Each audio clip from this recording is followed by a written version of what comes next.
Muy buenas noches.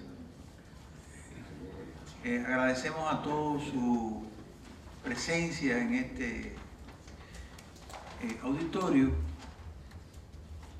tan grande para esta cantidad de público, pero siempre hemos pensado que no se trata solo de cantidad, sino de calidad de participantes.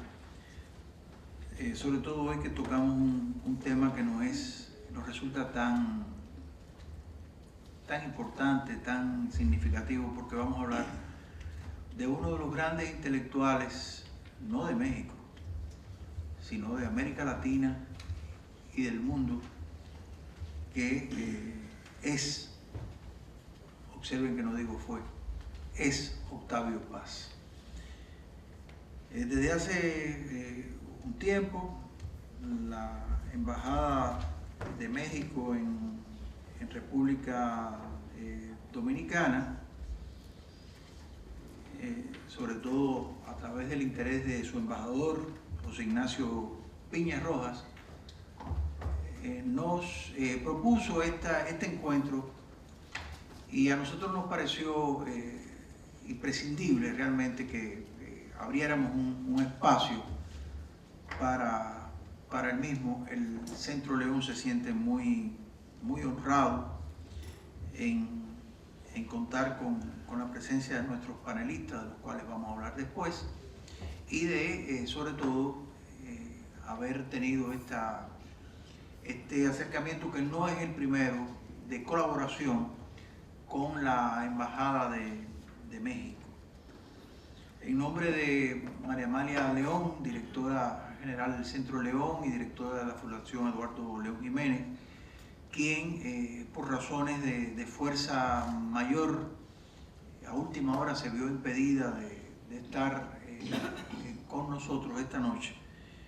Quiero, señor embajador, agradecer la oportunidad de poder dialogar sobre este tema en la noche de hoy.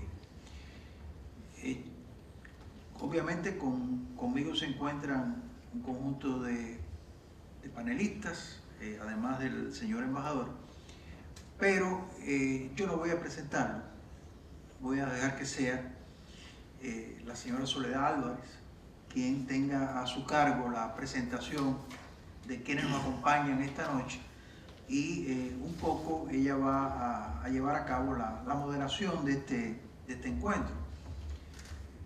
Aunque para muchos es conocido, debo decir que Soledad Álvarez nació en la ciudad capital, es una conocida y reconocida, que no es lo mismo, poeta, ¿se dice poetisa? ¿O poeta? Poeta, yo prefiero decir poeta, ¿verdad, Soledad? Y ensayista. Estudió filología con especialidad en literatura hispanoamericana en la Universidad de La Habana, país donde trabajó en el Centro de Investigaciones Literarias de la Casa de las Américas, una de las grandes instituciones literarias y culturales del continente. En un momento formó parte del grupo literario La Antorcha y del movimiento conocido como Joven Poesía Dominicana, y desde allí realizó numerosas publicaciones y recitales poéticos en todo el país. Fue comentarista y crítica literaria del periódico vespertino El Nacional, con una columna que muchos recordamos, Soledad Escribe AM. También colaboró con el suplemento cultural Isla Abierta del periódico Hoy. Sus libros son de presencia obligada en nuestras bibliotecas personales y públicas. La Magna Patria de Pedro Enrique Jureña, que fue Premio Siboney de ensayo en 1980-1981, de Tierra Morena Vengo del año 86, ponencia del Congreso Crítico de Literatura Dominicana ya en el 94, en ese mismo año Vuelo Posible, Complicidades, ensayos y comentarios sobre literatura dominicana en el 98, Estaciones íntimas en el 2006, La ciudad en nosotros, 2008, y otras obras que se han sumado a su quehacer. También ha realizado antología y ha sido jurado del Premio Latinoamericano del Caribe Juan Rulfo. Sus poemas han sido reconocidos en numerosas publicaciones y antologías dominicanas y extranjeras. Presentada Soledad Álvarez, dejo en sus manos la conducción de este encuentro.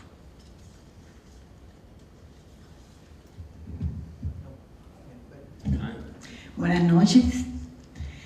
Buenas noches a todos, colaboradores del Centro Cultural León Jiménez, escritores, intelectuales, amigos. Un honor para nosotros estar esta tarde con ustedes, compartir en esta ciudad, que yo siempre digo que es la ciudad de los 30 caballeros, pero también la ciudad de poetas tan trascendentales para nuestra literatura como Tomás Hernández Franco y Manuel del Cabral.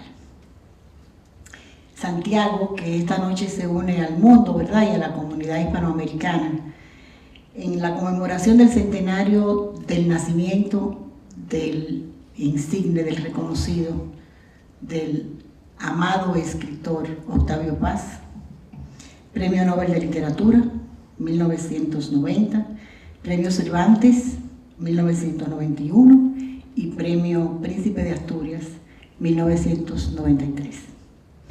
Durante todo el año se han celebrado numerosos homenajes y reconocimientos a Paz. México en particular ha celebrado por todo lo alto y como se merece el centenario del nacimiento de quien es sin duda su figura tutelar, su intelectual más reconocido. Lo han celebrado con homenajes oficiales, con conferencias, con encuentros internacionales. Y justamente esta noche, en representación de ese país, el país de Octavio Paz, se encuentra entre nosotros el embajador José Ignacio Piña, digno representante de ese país y quien ha tenido a su cargo la iniciativa de estos homenajes. Ya antes, en Santo Domingo, este año se celebró un coloquio similar a este en el marco de la Feria Internacional del Libro. En ese coloquio participaron el poeta Plinio Jain, también estuvo el ingeniero Pedro Delgado Malagón, que se encuentra con nosotros, y también el embajador José Ignacio Piña. Semanas después o meses después, el poeta Basilio Villar, que se encuentra con nosotros esta noche, tuvo a su cargo en la librería Cuesta una estupenda conferencia magistral. Es decir que este coloquio esta noche de alguna manera es otro momento, yo diría que el epítome de todos los homenajes que República Dominicana ha hecho al Premio Nobel mexicano. Paz, sin dudas, es uno de los creadores fundamentales y una de las mentes más brillantes del siglo XX y del siglo XXI. Ciclópeo, Paz, monumental. Su obra fue publicada no recientemente, hace algunos años, por el Fondo de Cultura Económica y consta nada menos y nada más que de 14 tomos. Con muchísimas facetas que no vamos a poder tocarlas todas esta noche, pero digamos que vamos sí a hablar una buena parte de Paz poeta. Paz poeta que se podría decir que es inclasificable, ¿no?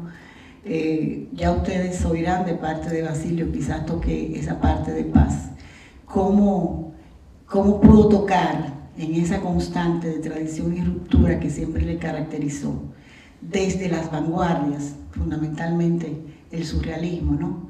Pero también ecos y resonancias, y sentimos cada vez que lo leemos, presencia del neomodernismo, del neorromanticismo, con esa permanente búsqueda de paz, siempre buscando nuevos horizontes, pero todo siempre con un tono muy personal. Nunca vamos a encontrar un Paz en el que podamos reconocer otras voces, porque siempre lo hizo buscando un registro muy particular suyo, una especie de deriva de las imágenes, en la que con una gran fuerza lírica y con una gran emotividad era capaz de pensar desde el poema. y en esa fusión de poesía y de pensamiento la vamos a ver tanto en el prosista como en el poeta, y ustedes lo oirán de parte de nuestros expositores más tarde. El poeta Paz, y siempre menciono esto porque me parece que es una de sus mejores definiciones, la que Adolfo Castañón, cómo lo clasificó Adolfo Castañón, cuando dijo que Paz era poeta de la presencia. A mí me gusta, ¿no? Porque esa definición un poco dice que Paz trató siempre de hablar para recuperar la pureza perdida de las palabras de la tribu. Y entonces ahí nosotros vemos ese enmarcamiento de Paz desde el presente, igualmente desde la tradición, desde la búsqueda de los orígenes. Pues como Paz, como poeta, publicó libros que yo creo que son fundamentales y que todos nosotros, a los que siempre tendremos que acudir, como Piedra de Sol, Blanco. Piedra de Sol para mí es uno de los grandes poemas latinoamericanos de todos los tiempos. También Blanco, Ladera Este, El Mono Gramático y Árbol Adentro, entre muchos otros. Como ensayista, que veremos también esa faceta de Paz esta noche, quizás el más prolífico y universal de todos los contemporáneos, con una extraordinaria agudeza crítica y conocimientos. Desplegó una miríada de aspectos, yo diría que muy pocos del acontecer contemporáneo, social, político, de la literatura quedó fuera de la mirada de Paz, siempre poniendo en tela de juicio dogmas y convenciones, siempre disidente, siempre provocador. Publicó como ensayista docenas de títulos, no los voy a mencionar todos. Los indispensables, El laberinto de la soledad y Sor Juana Inés de la Cruz o Las trampas de la fe, espectacular, es decir, uno de los grandes ensayos latinoamericanos. Además del Arco y la Lira, Tiempo nublado, La otra voz, y casi al final de su vida uno que es para mí uno de mis preferidos, La llama doble, esa reflexión maravillosa de Paz sobre el erotismo y la literatura, donde él bailando una cosa por el erotismo, todo el discurso erótico del pensamiento universal.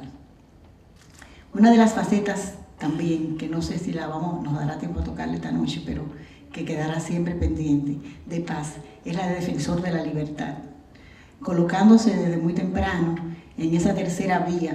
Creo que fue uno de los primeros pensadores latinoamericanos importantes, esa tercera vía que era ni de la derecha ni de la izquierda, en esa búsqueda crítica de los autoritarismos y de las ideologías.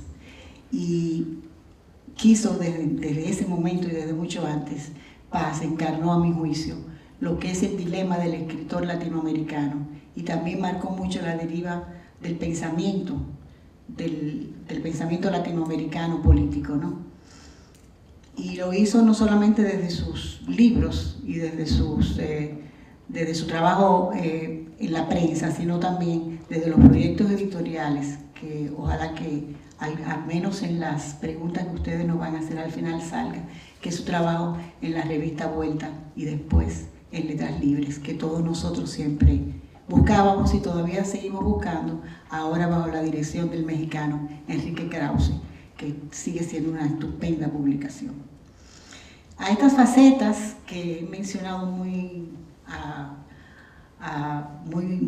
rápidamente, se une la de Paz traductor, que tradujo libros esenciales, la de Paz diplomático, y también la de Paz animador, de toda una pléyade de intelectuales mexicanos que siguen siendo los más importantes de ese país. Pues para analizar todas estas cosas, yo me complazco en dirigir un poco, pero no voy a dirigir nada, porque a estos caballeros que están aquí, ellos se dirigen a sí mismos, ¿no? Tendremos al poeta Basilio Beliar, que está aquí a mi derecha, el ensayista Pedro Delgado Malagón y al embajador mexicano José Ignacio Piña. Yo pienso que si a ustedes les parece, si estamos todos de acuerdo, muy democráticamente podemos acordar, si les parece, que oigamos las exposiciones de todos ellos y que al final de las mismas podríamos abrir, si les parece, un periodo breve de preguntas, intervenciones, lo que ustedes quieran. Permítame entonces presentarme el primer expositor, que es el señor que está aquí a mi derecha, el poeta y ensayista crítico literario Basilio Belliar, quien es además director de gestión literaria del Ministerio de Cultura y director fundador de la revista País Cultural. Basilio es un gran conocedor de la obra de Paz, así como también de toda la poesía latinoamericana y universal. Es un lector empedernido, uno de nuestros más afanosos bibliófilos. Se vive buscando todos los libros habidos y por haber. Basilio estudió Filosofía y Letras en la Universidad Autónoma de Santo Domingo, donde actualmente ejerce la docencia. Tiene un máster en Filosofía por la Universidad del País Vasco y la UAS. A pesar de su juventud, ya ustedes lo ven al lado mío, pero se ve mucho más joven, es dueño ya de una obra significativa, tanto por su calidad como por su extensión. No voy a agotar todos los títulos y todos los logros de Basilio en su carrera y en su trayecto, en su itinerario como escritor.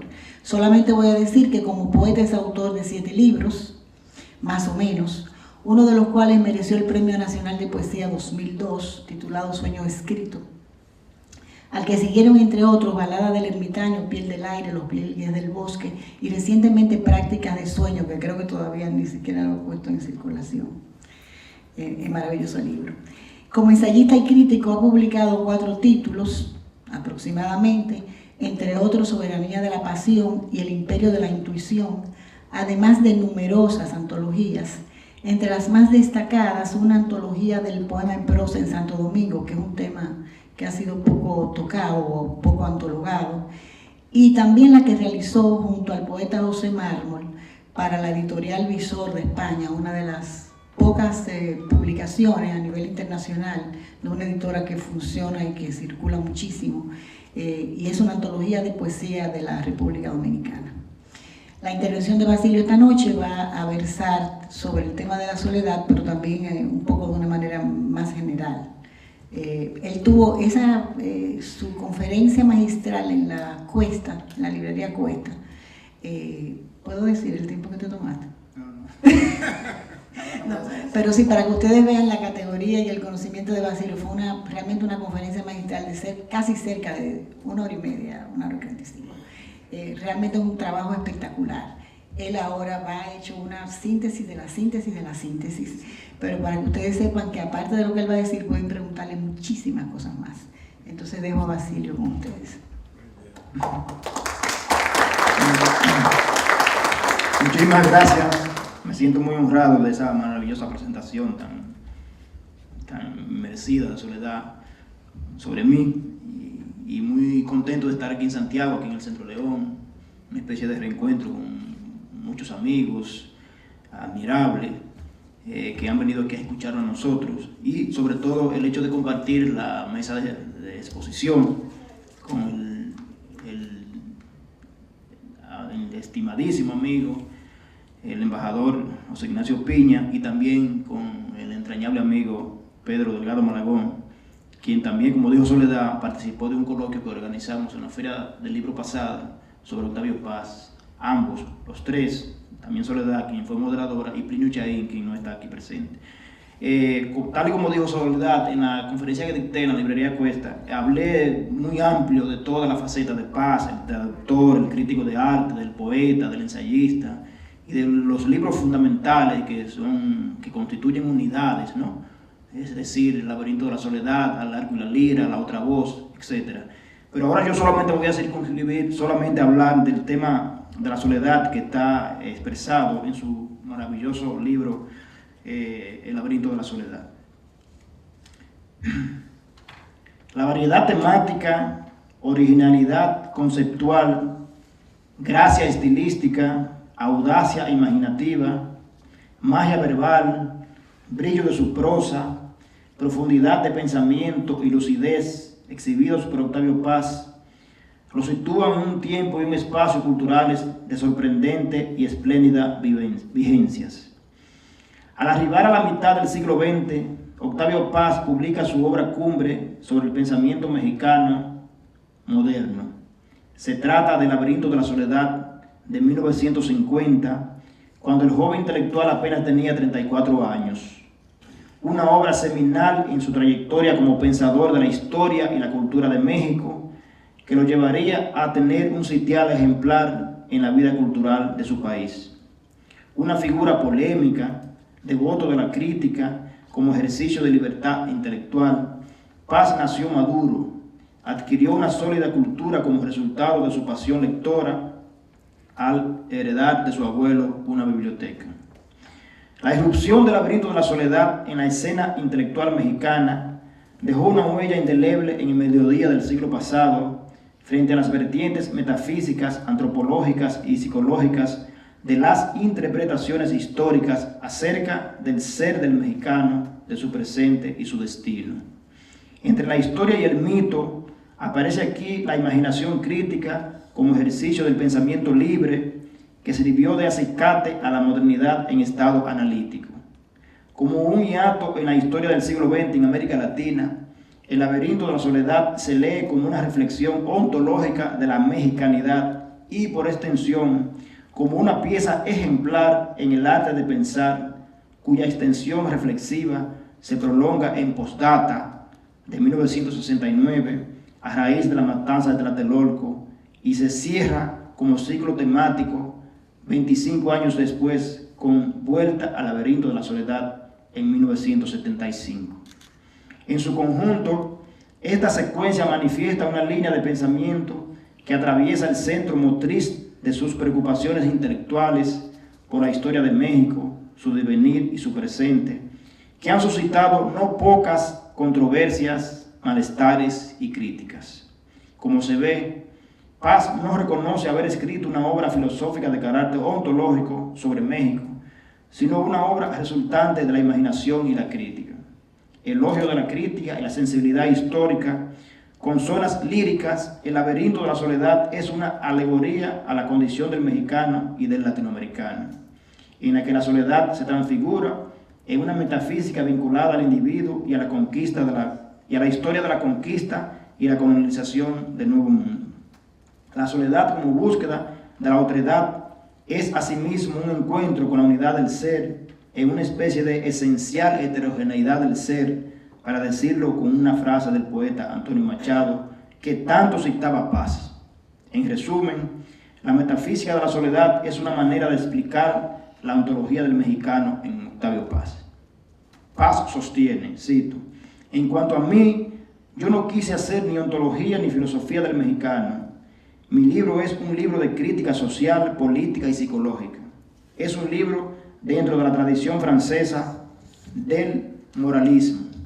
Es una descripción de ciertas actitudes por una parte y por la otra, un ensayo de interpretación histórica, sentencia el Nobel mexicano. Muchas de las ideas contenidas en El Laberinto constituyen la simiente del desarrollo posterior del pensamiento de Paz, que luego se transformarían o transformarán, pero que conservan su esencia originaria, su impronta intelectual. Algunos de estos planteamientos tienen una deuda con los románticos alemanes e ingleses y con las experiencias de lectura que el joven Paz tenía en los albores de su formación como intelectual y en los perfiles de ensayista lúcido, sagaz y agudo, de sorprendente precocidad y madurez. En esta obra ya se conforma a sí mismo el estilo personal de la sintaxis paziana, puntuación precisa y expresividad dinámica y emotiva. Su concepción hegeliana de la historia, del tiempo histórico y el presente eterno, circular, no lineal, y en gran medida su experiencia de lectura de los ensayistas románticos alemanes. La tesis de la soledad Paz la esboza a partir de la búsqueda de la otredad como una experiencia de la búsqueda de sí mismo, cuyas reflexiones se remontan a los 2 años que vivió Paz en Francia, entre el 48 y 49, previos a la edición de este libro, concepto que tiene una gran deuda con la idea de otredad de Antonio Machado. Para Paz, pues, el ser tiene sed de otredad y siempre busca su reflejo para completarse, su en vez para realizarse. Así pues, el hombre se realiza en la mujer, el yo en el otro y el individuo en la sociedad. El hombre, en efecto, en esa búsqueda en su yo, encuentra al nosotros. Búsqueda y descubrimiento se expresan en una dialéctica entre el yo y el otro, idea que Paz desarrollaría en su reflexión entre poesía de soledad y poesía de comunión, en su obra Las peras del olmo, que también serían los conceptos que dominarían el laberinto de la soledad. En Paz, el yo se transfigura en máscara, y en ese juego de identidades siempre se manifiesta en el universo de su pensamiento una tensión entre la inmanencia y la trascendencia, que matizará el eje de sus preocupaciones intelectuales de índole filosófica. En sus obras siempre está el nosotros. El poeta mexicano siempre habla desde un nosotros que se vuelve espejo de reconciliación de su identidad ontológica. Entonces, soledad y comunión serán los polos que servirán de equilibrio entre la mismidad y la otredad. Su preocupación por la soledad como estado del ser se manifiesta entre la unidad del ser y su otredad. La de Paz no es solo la soledad del mexicano, sino la soledad del ser humano. Es la soledad del nacimiento y de la muerte, entre el mundo de los vivos y el mundo de los muertos. El sentimiento de soledad que sostiene Paz es la expresión de una percepción natural que nace con el individuo y que trasciende la niñez y la adultez, a través del juego o del trabajo. Esa visión de la soledad en Paz tiene un componente asociado a una nostalgia por el pasado infantil entre el mundo natural y el mundo social. Esta obra se lee como una antropología del mexicano y a la vez como una historia de México. Es pues un viaje a las semillas del México prehispánico, al mito, para penetrar en los entresijos del presente histórico. La lectura de Heidegger de El ser y el tiempo es asumida por Paz al concebirse como un ser arrojado, lectura que también sería esencial para escribir su ensayo de poética y teoría literaria, El arco y la lira, como confesó en varias ocasiones. Así pues, al verse a sí mismo, ve en el otro al mexicano y por extensión a todo mexicano. Esta reflexión sobre la soledad no es solo una exploración en el ser del mexicano, sino además un viaje por el corazón y la conciencia del espíritu. Así pues, Paz se vuelve el narciso que ve su ser en el agua y que, al reflejarse, ve el rostro suyo y el de los otros.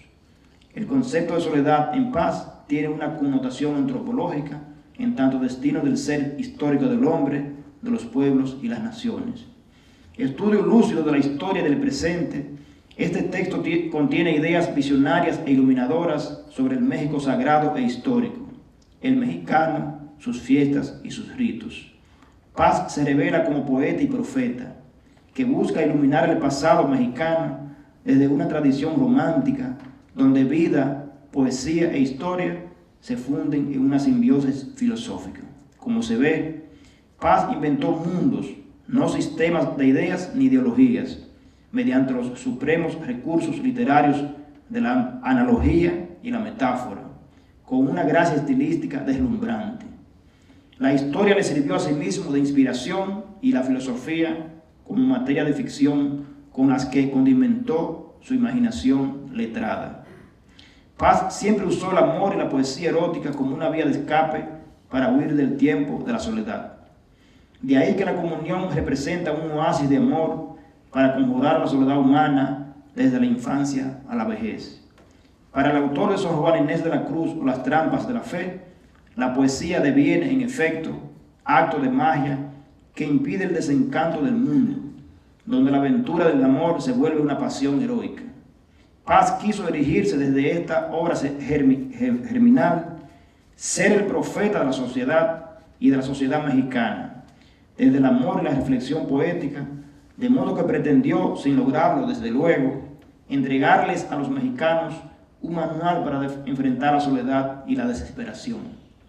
En esta obra central en el pensamiento de Paz, México es visto por él no como parte de América Latina, sino como parte integrante del hemisferio occidental. De modo pues que asuma la postura de que la única forma de ser realmente mexicano es asumiendo los valores de la cultura universal, como una manera de liberarse de los fantasmas nacionalistas, de sí mismo y de sus compatriotas. Se propuso sin muchas pretensiones interrogarse a sí mismo para darle respuestas a cuestiones cardinales de la identidad de México y su pasado cultural prehispánico. Así pues, se transforma en el historiador y el arqueólogo del mundo azteca, el explorador de la mitología indígena y el visionario del futuro de México, del continente mestizo, sin ser ni psicólogo, ni antropólogo, ni arqueólogo, ni historiador, sino un poeta iluminado y un lúcido ensayista.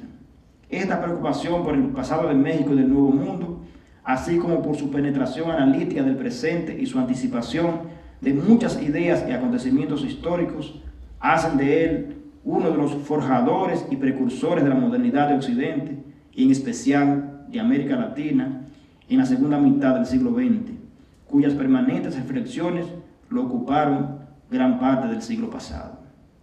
El hecho de vivir en distintos países, ya por su experiencia diplomática o ya por sus inquietudes intelectuales, hicieron de Paz un hombre cosmopolita, abierto a todas las corrientes estéticas y filosóficas de su tiempo, a la modernidad y a las vanguardias, y en contacto con ciudades y países como París, New York, Japón, la India, etc., así como el hecho de entablar amistad con los más importantes artistas, intelectuales y escritores europeos y latinoamericanos del siglo XX, como de animar y fundar revistas y grupos literarios en México, permiten afirmar que Paz fue un hombre de su siglo, con sentido de la historia, una mentalidad abierta y plural, con ansia de conocimiento, curiosidad infinita y apetito de conocimiento.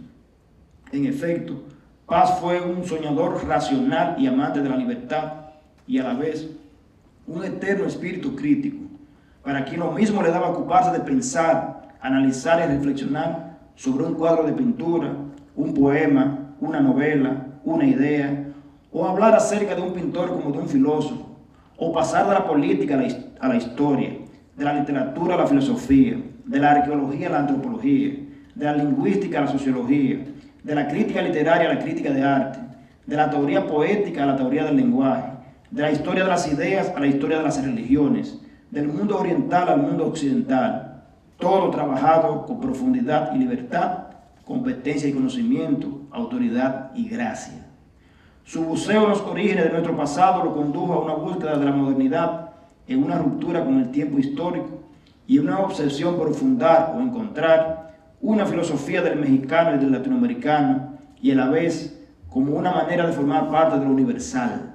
Esa búsqueda de la mexicanidad en Paz no tiene una impronta nacionalista, sino que es el reflejo de una actitud intelectual por auscultar en su ser, en su tentativa por descubrir la máscara de la identidad del ciudadano mexicano. Esa idea de máscara en su imaginario intelectual será el equivalente a la otredad, a la identidad personal, pues en la acepción latina la palabra persona significa máscara. Para Paz, el mexicano y todo individuo es un ser enmascarado que usa una máscara como mecanismo de defensa y de fingimiento, o acaso para vencer su soledad existencial y entrar en comunión con el mundo. Paz fue un hombre que plasmó su obra en un diálogo permanente entre la poesía y el ensayo, la crítica y el pensamiento. Fue un observador atento de los signos de la cultura y del devenir de la historia, una mentalidad de una curiosidad escasa, por no decir en extinción, en el presente intelectual. Fue acaso el último poeta oracular de América Latina, el último surrealista, o más bien, el último poeta con espíritu surrealista de Occidente, que vivió como un perfecto intelectual, y lo prueba su participación activa en la vida pública, en entrevistas y conferencias, ora en sus cartas a sus amigos, ora como animador cultural y testigo de su época. Los ensayos de Paz piensan y poetizan, su poesía reflexiona, le inyectó pensamiento a su poesía y poesía a sus ensayos, le imprimió pasión al pensamiento poético y pensamiento a la pasión poética. Creó, por decirlo así, un género híbrido, a caballo entre la poesía y el ensayo, en el que las ideas tienen el brillo de la poesía y la intuición, y la poesía, la iluminación del pensamiento y el intelecto. Su temperamento intelectual fue reflexivo desde su juventud, y de ahí que sus primeras influencias fueran los poetas ensayistas, aquellos poetas intelectuales modernos que cultivaron la crítica a la par con la poesía, como Baudelaire, Dante, Eliot, Machado, Mallarmé, Pound, Pessoa, Rubén Darío, y algunos románticos alemanes e ingleses de quienes captó su espíritu crítico e intelectual. De modo pues que Paz fue cincelando su propia biografía intelectual, como lo prueba el hecho de que siempre se ocupó de sus libros, de buscar amigos intelectuales, de codearse con los grandes autores contemporáneos de Europa y hacerse una figura respetada en la vida intelectual parisina y mexicana, de viajar por el mundo y de estar atento al curso de los hechos políticos y sociales de su tiempo. Fue pues un militante intelectual, vocación que acaso asimiló de los franceses en boga en su época parisina, como Jean-Paul Sartre, Albert Camus, André Malraux, André Gide, Raymond Aron, Émile Cioran, entre otros, con los que entabló un diálogo de admiración recíproca, productivo y enriquecedor. Retomando el tema inicial, El laberinto de la soledad es una obra que se lee a un tiempo como una poética de la historia mexicana y como una reflexión crítica sobre la modernidad, como dijera Enrico Mario Santí. Ensayo moral, filosofía de la historia, antropología de la cultura, autobiografía intelectual e interpretación histórica de México. Esta obra es central en el marco de las obras orgánicas de Paz, a pesar de que es la primera obra en prosa unitaria de este pensador, cuya génesis no deja de tener sus deudas con la visión romántica de la historia de corte hegeliano, o más aún, de la poesía romántica que sirvieron de fuentes de formación del joven Paz. Texto de psicohistoria y etnología, El laberinto postula la idea, en síntesis, de que no hay soledad sin comunión, ni comunión que no se geste en soledad. Poeta enamorado de la historia y de las ideas, Paz siempre merodeó entre la tradición y la modernidad, en diálogo con el pasado y el presente. Nos enseñó a los latinoamericanos a leer con los ojos de la pasión y del pensamiento crítico a los autores esenciales, puso a dialogar a Oriente con Occidente, a América Latina con Europa, a México con su pasado y, ¿por qué no?, a leernos a nosotros mismos. De ahí que rescatara a pintores y poetas mexicanos olvidados y puso a los europeos a prestarles atención a los mundos y los lenguajes que estos hombres de letras y de arte inventaron y crearon. Hacia 1957, Paz publicó su libro de ensayos La espera del olmo, en el que postula por vez primera la idea de poesía de soledad y de comunión, que luego desarrollaría en su teoría poética El arco y la lira. La noción de soledad es reivindicada posteriormente por Paz para ponerla al servicio de una teoría de la poesía como experiencia religiosa y mágica. Su concepción sagrada del acto poético, que se expresa como éxtasis místico para Paz, es el resultado de un diálogo entre la soledad y la comunión. De ahí que para él la poesía deviene revelación religiosa, experiencia amorosa con la palabra, es decir, cito, la poesía como la religión natural del hombre, como diría Novalis. En efecto, en Paz, la poesía deviene experiencia religiosa, sagrada, comunión con el mundo. Así, el poeta funda un diálogo entre su ser y el mundo, de suerte que la experiencia poética depara en comunión con la naturaleza. La poesía se transforma así en Eucaristía, ceremonia e iluminación, que alcanza el poeta en su búsqueda de lo desconocido para fundirse con la naturaleza. Religión y poesía, soledad y comunión, inocencia y experiencia actúan como fuerzas de atracción creadoras. Toda experiencia poética parte de una experiencia de soledad, en su tentativa para hacer al hombre retornar a su estado primigenio de inocencia. Esa búsqueda del poeta por alcanzar un estado de comunión se revela en búsqueda de absoluto, en su intento por hacer del mundo una experiencia sagrada. La soledad también es una condición temporal, de modo que el hombre siempre está gobernado por la temporalidad, más allá de la soledad o la comunión, conceptos tan consustanciales al pensamiento de Paz. Para el autor de El Monogramático, la soledad es una condena y también un pretexto para trascenderla, una conciencia que persigue una conquista y una salida, un deseo de trascendencia y de inmanencia. La búsqueda de comunión es una forma de abandonar la soledad y a la vez una manera de buscar el amor. La negación de la soledad es, en efecto, una forma de afirmar el amor y de negar la muerte, de hacer que el ser se prolongue en la vida y trascienda la soledad constitutiva del hombre. El anhelo de comunión se transforma en deseo de amar. En este ensayista hay una convicción de que la soledad es un estado del ser propia de la vida y de la muerte. Manifiesta su inconformidad con la educación cultural de Occidente acerca de la muerte, en la que crecemos con temor a ella porque solo se nos educa para la vida y no se nos enseña a morir, contrario a Oriente, donde se educa para la muerte, y de ahí que no se le tema. Esta reflexión temprana de Paz sobre el amor y el erotismo, contenidas en el laberinto de la soledad, habrá de designar su sensibilidad, imaginación e intelecto, y alcanzar su consagración en su obra tardía, la llama doble, amor y erotismo. La fuerza del amor como instinto de vida es para Paz un fuego devorador que ilumina pero que no quema, y que constituye la potencia de la trascendencia humana que nos permite ahondar en nosotros mismos y a la vez huir de nosotros para alcanzar la realización en el otro, es decir, recrearse en la soledad. La soledad también nos permite purificarnos y además crear. La experiencia de la soledad nos habilita el ocio creador, nos proporciona el tiempo creativo que luego se consagra en la comunión. La soledad, en síntesis, es un estado de nostalgia, nostalgia de espacio y de tiempo, de cuerpo y de espíritu. Y esta percepción de la soledad en Paz está asociada a una visión romántica, aquella que ve en la soledad una experiencia onírica, el sueño de la razón, la materia única de la creación artística y el alimento del pensamiento de la vida despierta y soñada. Paz fue, pues, un intelectual en búsqueda constante, que se renovaba dialécticamente, abrazaba una teoría y la abandonaba para asumir otra.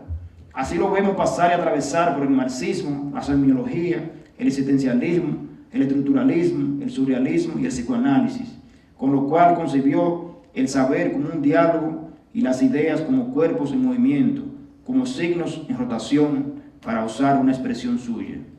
Poeta de pensamiento plural y cambiante, crítico y autocrítico, que dialoga entre la tradición poética hispanoamericana y universal, el lejano y Medio Oriente, Occidente y México. El radio de acción que conforma el inventario de temas fue de una curiosidad ejemplar en este hombre de letras universal. Saber abierto e infinito que no se reduce a silencios, sino a palabras y pensamientos en analogía eterna entre el instante y lo eterno. En su obra no hay monotonía, sino búsqueda incesante e infatigable por abrir perspectivas de análisis, siempre al servicio de un estilo que marcó su trayectoria intelectual y poética. Crítica al pensamiento único y reflexión plural sobre el presente en movimiento. Este humanista hispánico sentó sus reales en la escena intelectual del siglo XX con injundiosas ideas que reverberan de brillantez. Muchas gracias.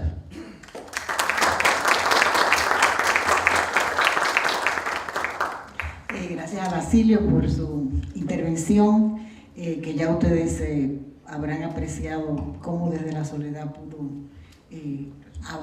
abordar y abarcar diferentes facetas y diferentes aspectos de la obra de Paz. Paso de inmediato la palabra al ingeniero Pedro Delgado Malagón, otro paciano apasionado, que desde su gran cultura que tiene Pedro y desde su visión tan personal de la literatura, es un gran dialogante con las ideas de Paz. Pedro, y ya lo dije la vez que lo presenté en la Feria del Libro, durante mucho tiempo no formó parte del establishment de la literatura dominicana, y sin embargo era casi como un autor o un escritor de culto, de esos un poco secretos, a los que todos siempre admiramos por su gran cultura, por su prosa barroca, por su capacidad de crear una sintaxis y un estilo realmente impecable. Enriquillo Sánchez decía que Pedritín era uno de los mejores escritores dominicanos. A mí me daba como que mucha envidia que él dijera eso, porque Enriquillo era muy exigente, pero con Enriquillo aprendí a admirar a Pedritín, que además ahora sí participa un poco más de toda la vida dominicana literaria desde el periódico El Caribe, uno de cuyos dueños tenemos aquí esta noche, el señor Félix García. Es decir, que él vino también para escuchar a Pedritín, que es su colaborador semanal. Voy a leer rápidamente parte de los pequeños datos de Pedritín, donde no aparece en estos datos realmente todos los temas y cómo él sienta cátedra, porque aquí no, aunque aquí aparece un título de su trabajo sobre gastronomía, Y sobre el bolero, Pedritín sabe de muchísimas cosas más, como su excelente trabajo sobre el Quijote, que me encanta. Ha tratado el bolero, la gastronomía, las artes plásticas, la política, la historia, la antropología, la política, las carreteras y eso, como ingeniero que es. El buen tabaco también, claro. Ha publicado, es autor, Pedritín, de los libros Menesteres y otras urgencias, y en colaboración con otros autores, El bolero, Visiones y perfil de una pasión dominicana, y Santo Domingo, Visiones de la ciudad. Esta noche Pedritín ha titulado su intervención Invocación, Advocación, Invocación y Evocación de Octavio Paz. Y me parece que también va a tratar, igual que Basilio, el tema de la soledad, pero desde otra perspectiva. Es decir, que le paso la palabra al ingeniero Delgado Malagón. Muchísimas gracias. Caramba, estar aquí es como volver a un sitio ya conocido desde hace mucho tiempo y con caras también muy entrañablemente afectuosas. Pues nada, es un honor, el embajador me invitara a participar en este coloquio sobre el centenario, la conmemoración de los 100 años de Octavio Paz. Ya yo había colaborado con él también en un homenaje al maestro Carlos Fuentes, otro de los grandes escritores mexicanos. Es decir, que yo soy casi como un bateador emergente que tiene el equipo de México,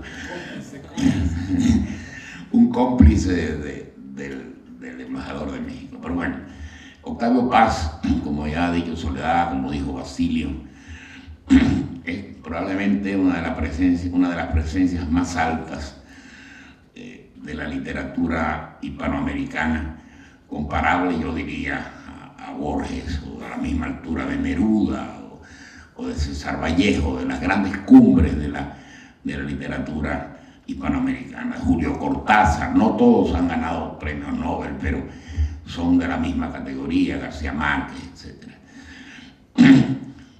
Yo voy a hacer unas reflexiones sobre Octavio Paz, un poco más orientadas a la visión de un outsider, de alguien que no está en la literatura, sino que mira a Paz como un fenómeno de la sociedad, como un fenómeno del individuo que puede ir caminando y puede ir poniéndole nombre a las cosas. Mi reflexión se llama Advocación, Invocación y Evocación de Octavio Paz. Octavio Paz bien pudo hacer suya la estrofa de Walt Whitman: soy inmenso y contengo multitudes, porque él congregó en su vida y en su obra, quizá como nadie, las angustias, los aciertos, las dudas y los delirios del siglo XX. Una centuria de barbaries, de maravillas, de catástrofes y de grandezas. Paz nace en el 1914 en Ciudad México, cuando el país se encuentra en plena lucha revolucionaria. Estas son sus palabras: vengo de una familia típica de México. Por parte de mi padre, mi familia es muy antigua y es originaria del estado de Jalisco, una familia mestiza. Mi abuelo paterno era un mexicano de acentuados rasgos indígenas.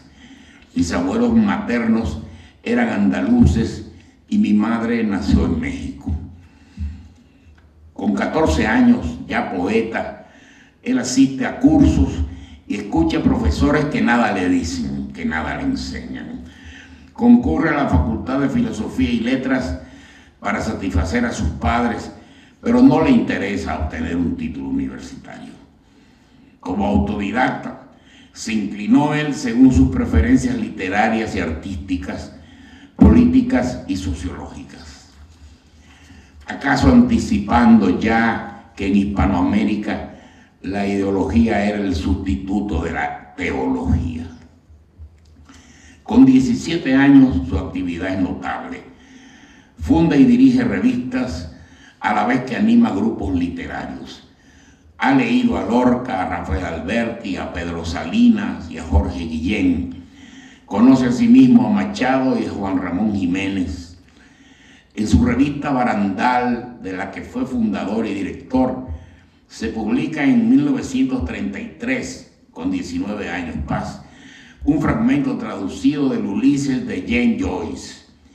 Aquellos días lo familiarizan con la obra de T.S. Eliot y St. John Peirce, además de acercarlo a los románticos alemanes Hölderlin, Novalis y los ingleses Keats, Shelley y Blake. Conoce en México a Cernuda, a Vallejo, a Huidobro, a Borges. En 1933 publica su primer poemario, no incluido en ediciones posteriores, Luna Silvestre. Sus lecturas políticas lo llevan a simpatizar con la facción trotskista del Partido Comunista. En 1937 es invitado por sugerencia de Pablo Neruda al Congreso de Escritores Antifascistas reunido en España. Paz conoce a Neruda en París y lo reencuentra en Valencia en el Congreso Antifascista y luego en México, donde Neruda es el cónsul chileno. A Paz le resulta decisivo el encuentro en Europa con Pablo Neruda. Dice Paz, la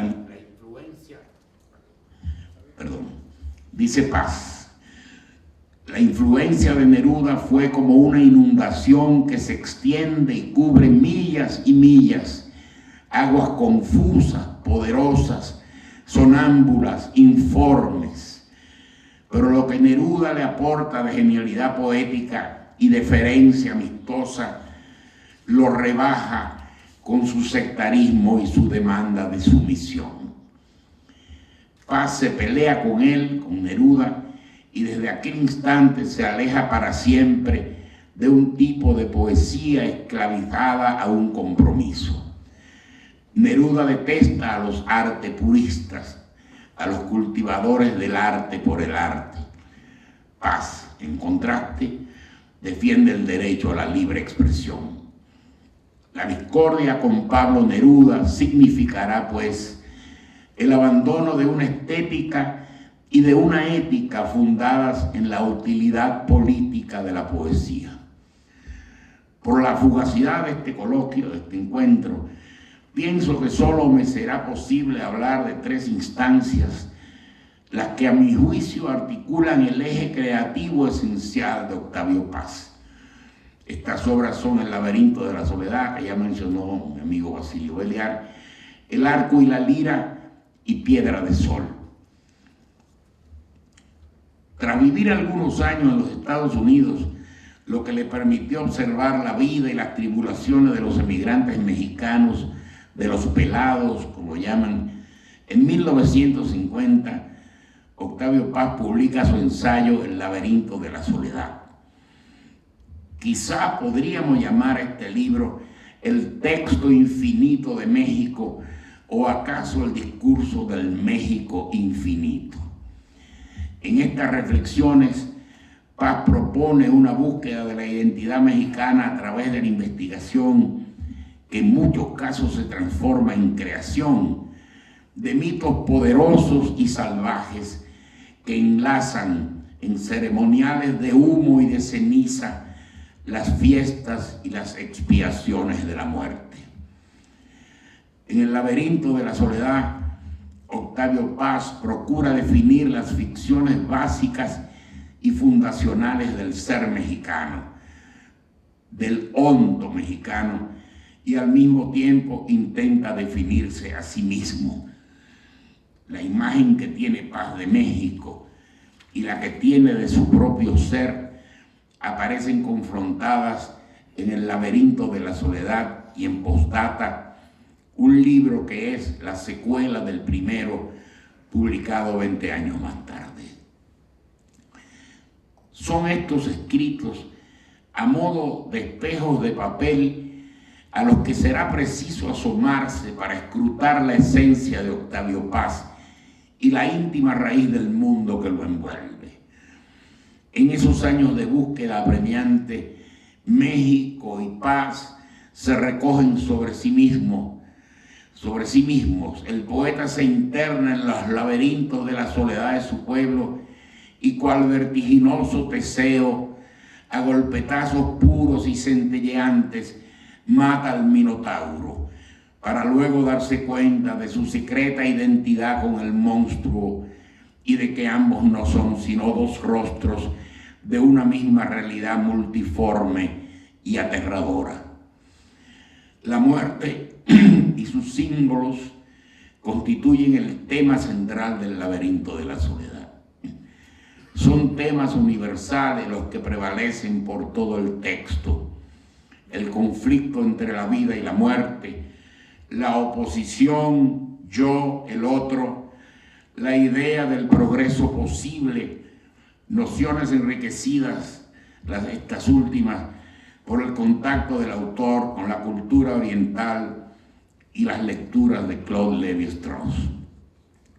Decía Lévi-Strauss que en tanto el pensamiento cultivado, es decir, el pensamiento occidental, que expresa el ethos de la ciencia moderna, organiza el mundo como una red de propiedades físicas cuantificables y cada instancia de nuestra experiencia de la realidad es un hecho bruto, el pensamiento silvestre, en contraste, organiza el mundo real como una red de sistemas de signos, donde cada experiencia es la lectura no de un hecho bruto, de un hecho concreto, sino de un mensaje que se transforma en el pensamiento de paz, cada mensaje en un mito.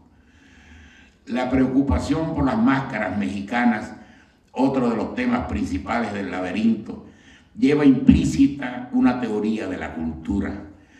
La mexicanidad es una peculiar expresión histórica de la esencia de mitos universales y de estructuras inconscientes que Paz denomina máscaras. En postdata, Paz apunta: el carácter de México, como el de cualquier otro pueblo, es una ilusión, una máscara. Al mismo tiempo es un rostro real. Nunca es el mismo y siempre es el mismo. El otro México, el sumergido y reprimido, reaparece en el México moderno.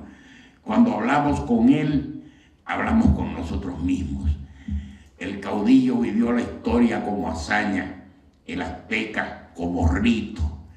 Entre estos dos extremos, la hazaña y el rito, han oscilado siempre la sensibilidad y la imaginación de los mexicanos.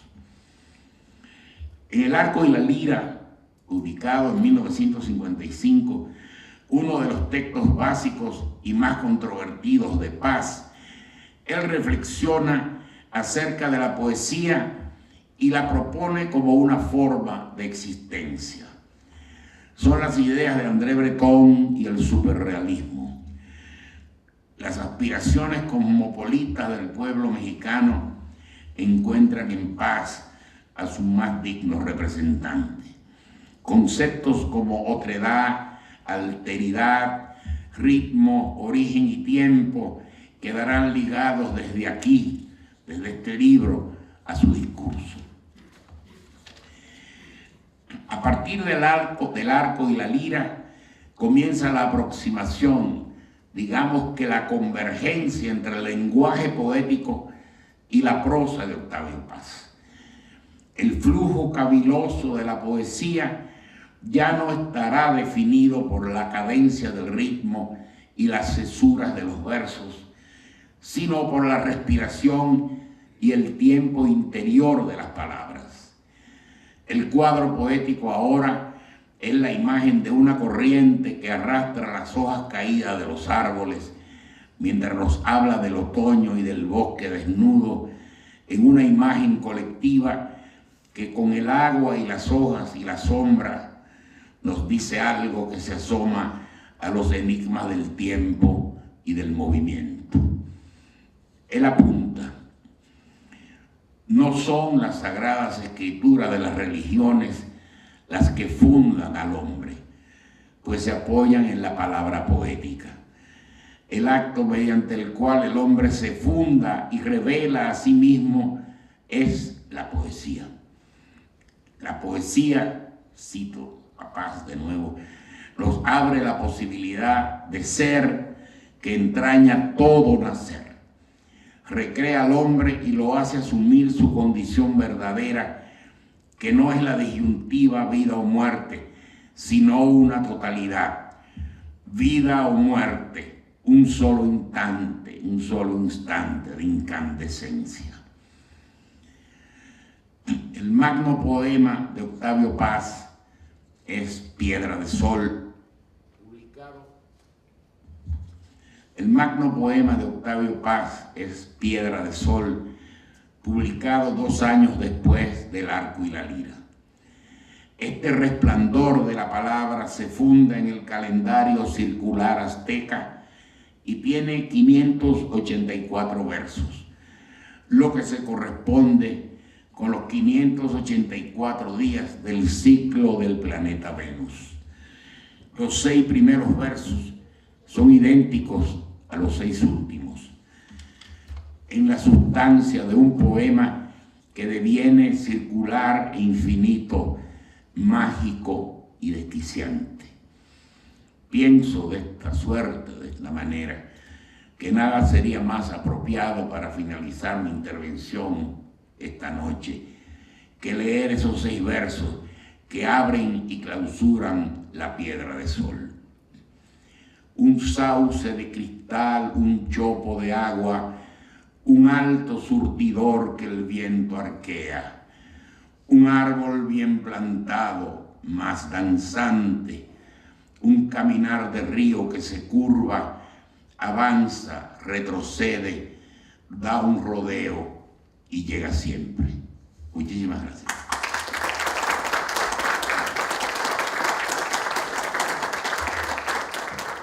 Gracias, ingeniero Delgado Malagón. Me encanta y además sé que ustedes deben haberlo apreciado, que Pedritín en la parte final de su intervención haya hecho énfasis en el Octavio Paz poeta, porque ciertamente, a mi juicio, no sé si los demás de la mesa estarán de acuerdo, yo creo que Paz fue antes que nada poeta, fundamentalmente poeta. Y antes de que Pedro leyera los poemas de Piedra de Sol, yo había buscado aquí en mí, porque además estamos en la época de la tecnología, y me sorprendí a mí misma buscando, porque no lo traje conmigo, algún fragmento de un poema de Octavio Paz, ya que realmente sentía yo, con el perdón de Basilio, que estábamos dejando un poco vacío ese espacio de paz que para mí es el fundamental, que es el del poeta. Y yo busqué, Pedritín, antes de que tú lo leyeras, un fragmento aquí de Piedra de Sol, que es uno de los fragmentos que más me gustan, y me voy a tomar la licencia, con el permiso de Pedro y de ustedes, de leer este pedacito, solamente como para que no se quede esa parte de Octavio Paz sin tocar. Voy por tu cuerpo como por el mundo. Tu vientre es una plaza soleada, tus pechos 2 iglesias donde oficia la sangre sus misterios paralelos. Mis miradas te cubren como hiedra. Eres una ciudad que el mar asedia, una muralla que la luz divide en 2 mitades de color durazno, un paraje de sal, rocas y pájaros bajo la ley del mediodía absorto. Vestida del color de mis deseos, como mi pensamiento vas desnuda. Voy por tus ojos como por el agua. Los tigres beben sueño en esos ojos. El colibrí se quema en esas llamas. Voy por tu frente como por la luna, como la nube por tu pensamiento. Voy por tu vientre como por tus sueños. Dígame.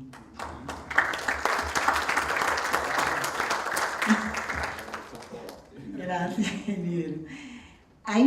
Para cerrar la tarde tenemos el honor de tener como expositor al embajador de México, el estimado amigo Ignacio Piña, que además va a tocar un tema que también es muy importante en la vida de Paz, que es paz diplomático. Y yo no recuerdo mucho la intervención de José Ignacio, porque la verdad es que la memoria últimamente está un poco mal, pero no sé si él lo va a tocar, que para Paz, vivir en Francia como vivir en India fue realmente algo decisivo en su obra y también en su vida, no solamente porque en India conoció a María José, su mujer, que fue realmente el centro de su vida en los últimos años, sino también porque en esos países, y ya Basilio tocó lo de El laberinto de la soledad, realmente él creó y pensó obras fundamentales. En la India, por ejemplo, el monogramático, que para mí es una de mis preferidas. Entonces el embajador José Ignacio Piña va a tener a su cargo la parte, y para concluir la noche, la parte formal de las intervenciones, el PAS diplomático. Y me voy a permitir presentar a José Ignacio, diplomático de carrera, con un itinerario significativo en el servicio exterior mexicano, que le ha llevado como embajador ante países como Cuba, Panamá, Perú y El Salvador, y también como representante de su país en distintos organismos y conferencias internacionales. El amigo José Ignacio tiene largos años en el servicio diplomático, es un diplomático de carrera que la República Dominicana se honra en tenerlo con nosotros, participando como amigo, como ya ustedes habrán visto, y destacándose por su cultura y su bonomía y su calidez en nuestros medios intelectuales y sociales dominicanos. Con ustedes, José Ignacio. Muchas gracias. Bueno, ciertamente, entre poetas, de veras, la verdad que es un reto para mí poderles hoy exponer esta ponencia que he titulado Octavio Paz y su paso por la diplomacia mexicana, porque estoy frente a intelectuales probados, además de distinguidos amigos. En primer lugar, quisiera yo agradecer a nombre de la Embajada de México la hospitalidad del Centro Cultural León, a sus directivos. Ya nos sentimos como en casa, la verdad. Gracias, no es la primera y no será la última vez que estemos aquí, mientras lo permitan y nos toleren. De verdad nos sentimos muy honrados de estar nuevamente aquí en Santiago. A veces venimos por cuestiones empresariales, a veces también venimos por cuestiones consulares, de promoción. El domingo estuvimos aquí en un homenaje a don Félix García en un evento deportivo en el Country Club de acá. Un homenaje muy merecido a don Félix García, este torneo de golf de los Exatex del Tecnológico de Monterrey, de donde él es egresado. Así es de que venimos con mucha frecuencia, nos da mucho gusto. Ya yo creo que vamos a rentar aquí alguna oficina o algún apartamento porque venimos con frecuencia. Pero muy agradecidos también a Soledad, a Basilio, a Pedro, de verdad por su pues esta compañía y esta complicidad. También espero que me sigan acompañando en otros eventos de esta naturaleza. El año pasado, como bien lo dijo Pedro, estuvimos aquí mismo en homenaje a Carlos Fuentes, esta vez pues en homenaje a Octavio Paz en el centenario de su nacimiento. Tuvimos este coloquio en el marco de la Feria del Libro, un día que además tuvo muchos problemas, ¿verdad?, por el tráfico. Fue el día uno de los últimos días de la feria, y la verdad fue muy complejo, pero bueno, ahí estuvimos presentes. Y bueno, pues voy a tratar de ser breve. Qué bueno que Basilio lo fue esta vez, aunque su ponencia, Basilio, duró un poco más de 30 minutos, pero bueno, voy a tratar de ser breve yo. Bien, Octavio Paz, al igual que Alfonso Reyes, Jaime Torres Bodet, José Gorostiza, Carlos Fuentes y muchos otros notables escritores mexicanos, hizo carrera en la diplomacia mexicana. Sin embargo, son poco conocidos, o mejor dicho, poco recordados, los años en los que se desempeñó en el Servicio Exterior Mexicano, salvo los conocedores de la obra de Paz. En la diplomacia, Octavio Paz cultivó relaciones que habría de conservar durante mucho tiempo y encontraría una actividad que fomentaría su vocación literaria y a la vez le permitiría obtener ingresos para escribir con alguna tranquilidad. No muchos ingresos, porque no crean que los diplomáticos ganamos mucho dinero, pero bueno, nos da cierta tranquilidad cuando llegamos a ciertos rangos. Bueno, fueron más de 2 décadas de trabajo diplomático, entre 1944 y 1968 que influyeron decididamente en su vida, en su obra y en su formación intelectual. Al inicio de la década de los 40 del siglo pasado, Octavio Paz era un noble poeta que ya había escrito, como aquí se dijo, varias obras que le habían atraído lectores y una buena crítica. Pero era un joven que tenía dificultades para sobrevivir económicamente y que quería salir además de México, lo que logró al conseguir la beca Guggenheim en 1943 para estudiar un posgrado en Berkeley, California.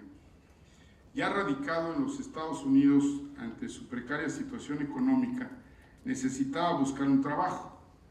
Lo consiguió como empleado, se llama en el argot diplomático los rangos más modestos de los miembros del servicio exterior se denominan canciller, y él era canciller de tercera, o sea, el último puesto que tenía en la rama administrativa en el Consulado de México en San Francisco, con la ayuda del también escritor José Gorostiza, a la sazón alto funcionario en ese entonces de la Cancillería mexicana.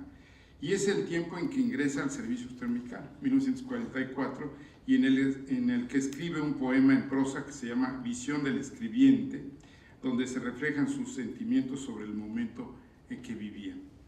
Desde San Francisco, al mismo tiempo que trabaja en el consulado, escribe como corresponsal de la revista Mañana, enviando crónicas sobre la gestación de las Naciones Unidas, las cuales fueron publicadas en 1945.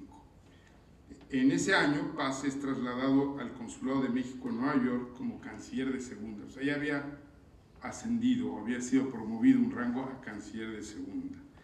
Si yo les dijera cuál era el salario, aquí podrían verdaderamente reírse, pero era realmente un salario muy modesto. Durante su estancia en Estados Unidos, Paz profundiza en la poesía del modernismo angloamericano, en la lectura y el descubrimiento de grandes poetas anglosajones. El mismo Paz lo cuenta en sus memorias y cito: viví en San Francisco y en Nueva York, pasé un verano en Vermont y 2 semanas en Washington, desempeñé oficios diversos, leí incansablemente a los poetas ingleses y norteamericanos y, en fin, comencé a escribir unos poemas libres de la retórica que asfixiaba a la poesía que en esos años escribían los jóvenes en España y en Hispanoamérica. Después de su estancia en los Estados Unidos a finales de 1945, el poeta es trasladado como tercer secretario, y ya era un rango diplomático, no administrativo como los que había tenido en los consulados en Estados Unidos, y es, repito, trasladado con este rango a nuestra embajada en París, donde queda encargado de elaborar los informes políticos. Su trabajo era reportar lo que ocurría en Francia en plena posguerra. Desde ahí fue testigo de la reconstrucción europea tras la Segunda Guerra Mundial.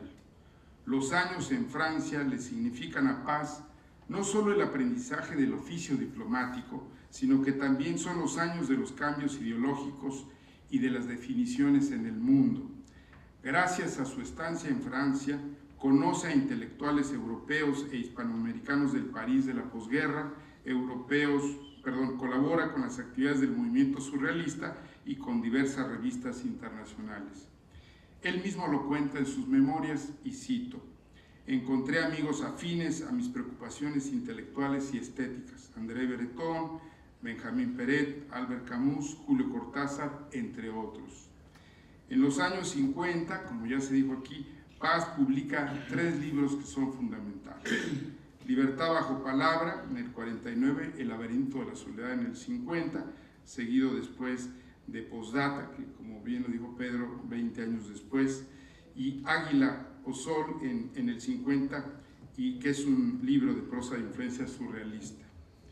Después de Francia, es trasladado como segundo secretario a la embajada en Egipto.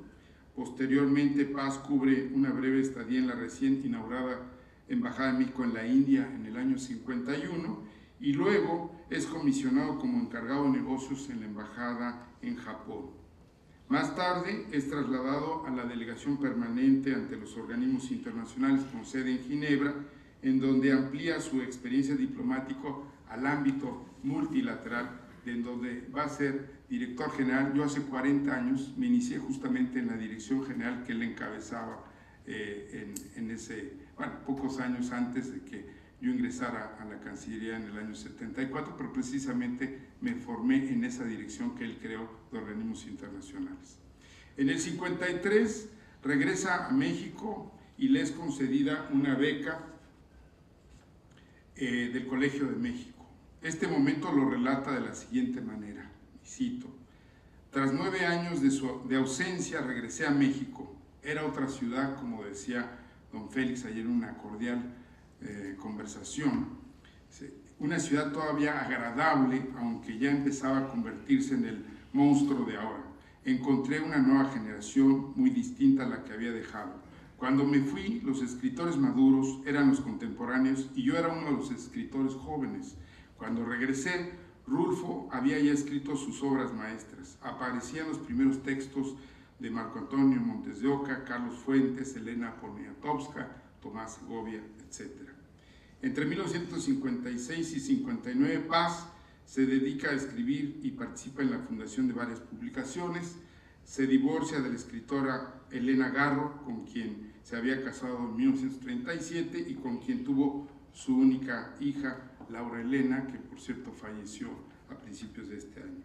En el 59 regresa a París, en donde se desempeña como encargado de negocios de la embajada en Francia, lo que le brinda la oportunidad de retomar sus relaciones con intelectuales y amigos de Europa. En el 62 regresa por segunda vez a la India, ahora como embajador de México, un regreso que marcará para el resto de la vida al poeta y escritor. Carlos Monsiváis, a pesar de sus desencuentros con Paz, señaló alguna vez que, y cito: como diplomático, Paz es cumplido, ortodoxo y bastante libre, conoce a la perfección su oficio. Termina la cita. Sin duda, esas fueron las consideraciones que pesaron en su oportunidad para designarlo con el más alto rango al que puede aspirar un diplomático de carrera. A la vez que está acreditado como embajador en la India, Paz es nombrado como embajador concurrente en Afganistán y un año después también embajador concurrente en Ceilán, hoy Sri Lanka. Paz rememora esta estancia de la siguiente manera: viajé mucho por la India, por Ceilán, por Afganistán, viajé también hacia adentro de mí mismo. La admiración que le produce esta cultura, ese vasto universo de la India, es muy profunda y se refleja en su literatura. Publica sus libros de poesía con influencia oriental, Viento Entero, Blanco, Discos Visuales y especialmente Ladera Este, donde retoma muchos de los mitos y de las religiones de la India. Es en esta época que contrae matrimonio con la escultora francesa María José Tramini, quien fue su compañera hasta el fin de sus días. Con palabras emocionadas, Octavio Paz así lo recuerda, y cito: tuve encuentros con paisajes, monumentos, gente y sobre todo con una muchacha. Este encuentro cambió mi vida, porque aquella muchacha no tardó en convertirse en mi mujer. Después de nacer es lo más importante que me ha pasado. En la India, en 1964, nos casamos debajo de un gran árbol, un nim muy frondoso. Los testigos fueron muchos mirlos, varias ardillas y 3 amigos. Como todos sabemos, en la década de los 60 se dieron grandes movimientos estudiantiles en muchas partes del mundo. México no fue la excepción. El movimiento estudiantil, aparejado con la celebración de las Olimpiadas en México, es reprimido violentamente por el gobierno del entonces presidente Gustavo Díaz Ordaz, que no entendía la necesidad de un cambio democrático en el país. Octavio Paz renuncia entonces como embajador de México en la India como una forma de expresar su repudio al gobierno que reprimió violentamente el movimiento estudiantil en la tristemente célebre Noche de Tlatelolco o la matanza de Tlatelolco el 2 de octubre del 68. Creo que usted estaba por allá, don Félix, si recuerda esos momentos que vivía el país y que pues nadie olvida, y por eso el 2 de octubre nunca se olvida. En una carta dirigida al entonces canciller de México, Antonio Carrillo Flores, Paz ofrece los siguientes argumentos para su renuncia. Cito: desde hace 24 años pertenezco al Servicio Exterior Mexicano, He sido canciller, secretario de embajada, consejero, ministro y embajador. No siempre, como es natural, he estado de acuerdo con todos los aspectos de la política gubernamental, pero esos desacuerdos nunca fueron tan agudos como para obligarme a un examen de conciencia.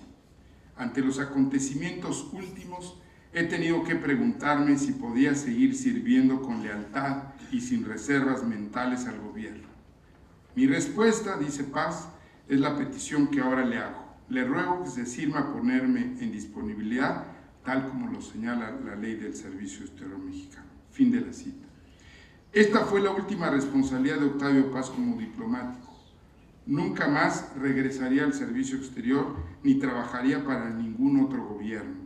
Las experiencias vividas, así como las relaciones y amistades cultivadas en estos años, le permitieron a Paz familiarizarse con otras culturas y escribir algunos de los libros considerados como parte fundamental de su herencia literaria. Muchos biógrafos y críticos han señalado que no se puede entender la obra de Octavio Paz sin la experiencia diplomática y los viajes que realizó por numerosos países, en los cuales estableció contacto y amistad con intelectuales relevantes de su época. Me voy a permitir, leí hace muy poco una entrevista que le hicieron a Enrique Krause, un discípulo de Paz y además un gran historiador y gran amigo de Paz, también fue su colaborador. Muy breve, les leo esto porque retrata muy bien el pensamiento de Octavio Paz sobre la realidad política, social de México. Y la entrevistadora le pregunta a Enrique Krause, por cierto, a propósito de este homenaje por los 100 años, le dice: ¿usted recoge de Paz que cada hombre oculta a un desconocido? ¿Octavio Paz descubrió a su desconocido? Y Krause le responde: no lo sé, la respuesta está cifrada en su poesía. Lo único que intuyo es que el momento en donde él se sentía pleno era cuando escribía poesía del amor. Sentía en el arder la doble flama del amor y del erotismo. En todos los otros aspectos había una batalla, el revolucionario y el liberal, el socialista y el demócrata. Entre su padre y su abuelo, un hombre, como dijo Vargas Llosa, gran polemista, pero sobre todo un polemista consigo mismo. Una nueva pregunta a Krause es: murió 2 años antes de la transmisión política mexicana, o sea, de la transición política mexicana en 98. ¿Qué diría Octavio Paz del México actual? Y responde Krause: seguiría muy preocupado. Nunca descansó en su preocupación, murió en un estado de zozobra. Lo que Paz vislumbraba era ese México que iba a tener una transición hacia la democracia, transición por la que él había luchado, pero que entraba en una zona desconocida, o más bien muy conocida, la zona de la disgregación del poder y de la violencia. Ese es el río subterráneo que Octavio escuchaba, el río de la violencia que había desgarrado la vida de su padre y había marcado la vida de su abuelo. El mundo violento de 1914, donde él nació, ese mundo que temía, y tenía razón, es muy desdichado ver a este México bronco de nuevo. Estoy seguro que Octavio habría sido muy crítico con los gobiernos del Partido de Acción Nacional, de derecha y conservador, por frívolos, irresponsables, por no saber hacer política con responsabilidad. A propósito de Fox, lo veía como un partido anclado en actitudes de un conservadurismo social y moral que no se compartía. Y otra pregunta que le hace a Krause, esta periodista, dice: y sobre el regreso del PRI, partido en el poder en México, ¿qué opinaría? Contesta Krause: no sé cómo vería el retorno del PRI al poder.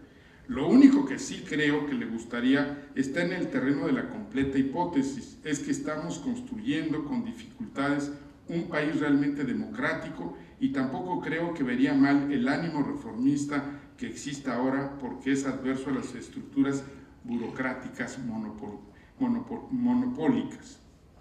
Y concluyo la entrevista y sobre la izquierda, ¿qué opinaría? Y dice Krause: a él le habría gustado tener un diálogo con la izquierda, pero para bailar un tango se necesitan 2. Nunca hubo alguien que quisiera debatir con él en este tango, nadie quiso bailar con él. Entonces, lo único que hicieron fue que cada vez que los invitaba al baile de los debates, lo insultaban, lo escupían, lo calumniaban, le decían reaccionario, fascista, derechista. La izquierda mexicana y latinoamericana perdió con ello al mayor interlocutor posible. La izquierda latinoamericana no tiene todavía idea de lo que perdió al dejar de hablar con Octavio Paz. Él siempre creyó en el diálogo entre la tradición liberal y la tradición socialista, en esa convergencia de las dos tradiciones, la única posibilidad de una sociedad mejor, que dejaba a un lado todos los fanatismos de la identidad, racistas, nacionalistas, religiosos, las dictaduras. Esa convergencia no se ha dado y es una posibilidad real de progreso. Hasta ahí puedo decir, dice Krause, de Paz. Sin duda, el trayecto de 24 años como integrante de la diplomacia mexicana permitió que el Nobel de Literatura fuera un gran traductor, que comentara, que escribiera textos que se distanciaban del nacionalismo revolucionario de la época, que diera una visión estética del mundo, especialmente de Oriente, y que tuviera una fuerte postura política en sus ensayos a favor de las democracias occidentales en medio de la Guerra Fría.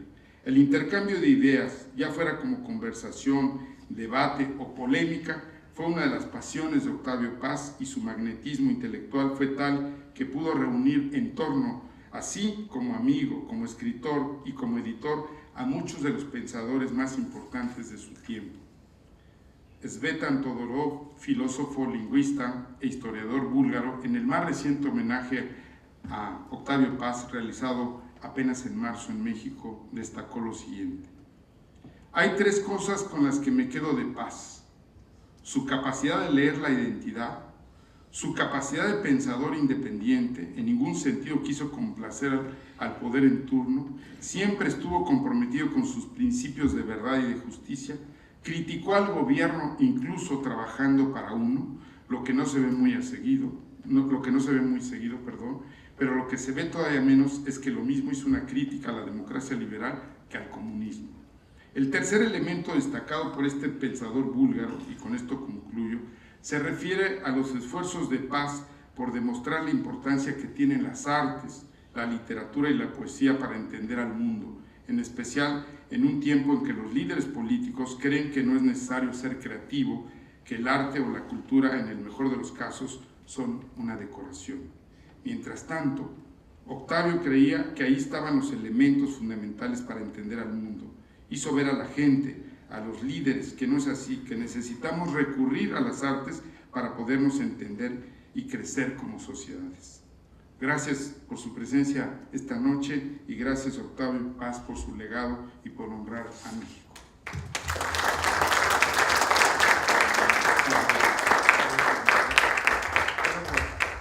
Gracias a todos nuestros panelistas que nos han ofrecido una visión de un Octavio Paz diverso, polémico, contradictorio, nutrido en su formación por las más diversas vivencias y experiencias. Un Octavio Paz que es en definitiva universal, pero sobre todo de todos nosotros. Yo quisiera ahora que ustedes tengan la oportunidad de preguntar, comentar, intercambiar. Es su momento, así que por favor, si hay alguna intervención. Señor, por favor.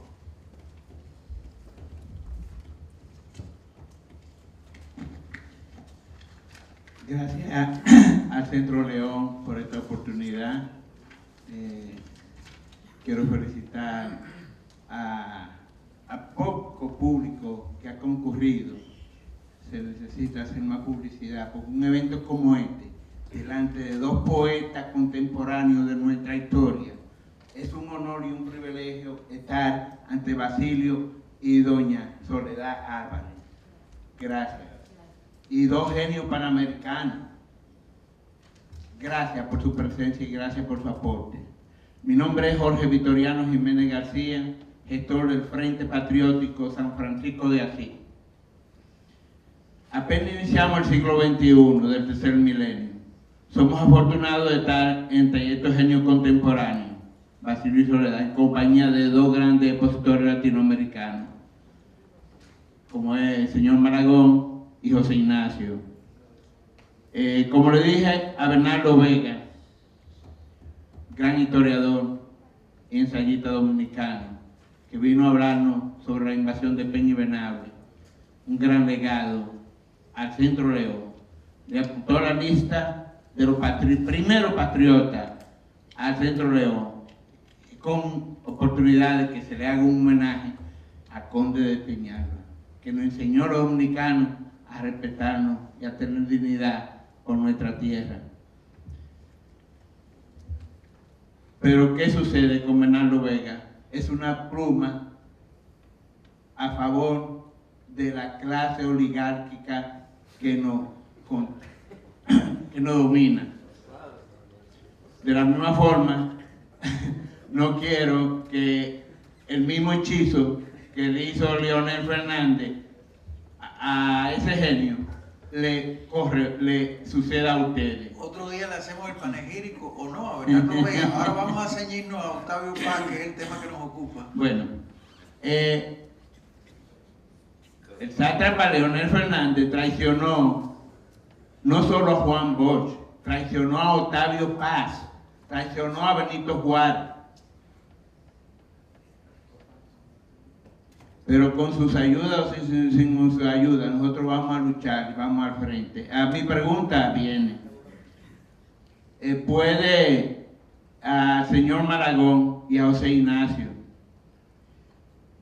Pedro Enrique Ureña, estar a la altura contemporánea de Octavio Paz a sus 100 años de muerte? Yo soy Octavio Paz.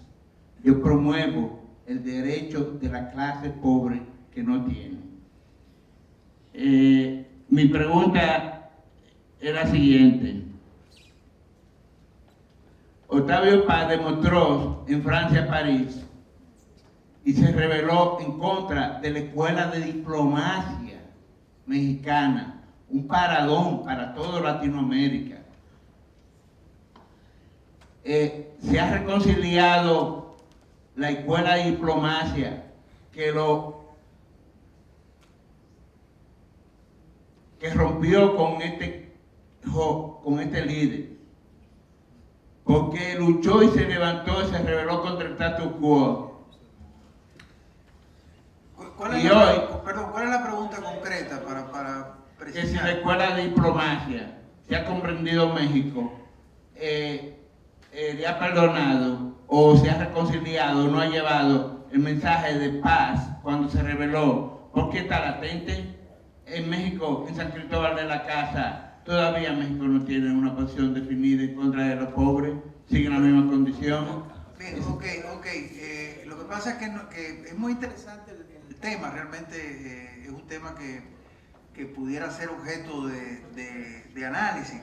Lo que pasa es que, hablando de Octavio Paz, como que un poco se nos escapa ese tema.